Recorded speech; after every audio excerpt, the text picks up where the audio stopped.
Почитувани, Социјалдемократскиот сојуз на Македонија смета дека последно место каде што треба да се крати при ребаланс на буџетот се здравството и образованието. 10 милиони евра од буџетите на Министерството и Фондот за здравство. Лесно можете да ги најдете во ставките за фасади, споменици и реклами. Само вчера се поставија 3 тажни врби, кои владата ги плати цели 250.000 евра.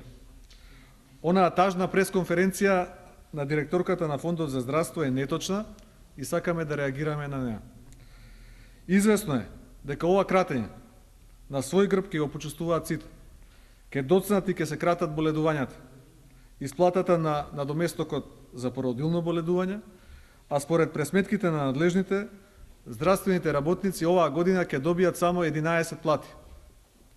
Платите, кои веќе доцнат 2 недели во здравството, со дополнителната најава дека ќе доцнат уште 2 недели, ќе ги остават 20.000 здравствени работници со една плата помалку годинава. Со ова, власта му нанесува уште еден удар на и онака разнишаниот здравствен систем. Владата, која гледаме дека се задолжува спрема странските банки, спрема стопанството, се задолжува и спрема сопствените граѓани. Тие треба да ги кредитираат од својот джеп непотребните трошења на владата.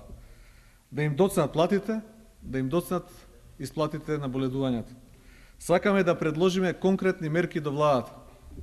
Средствата кои се кратат во здравството постојат во непродуктивните трошења за реклами, фасади и споменици. Откажете се од непродуктивните трошоци и обезбедете им ја на граѓаните неопходната здравствена заштита. Благодарам.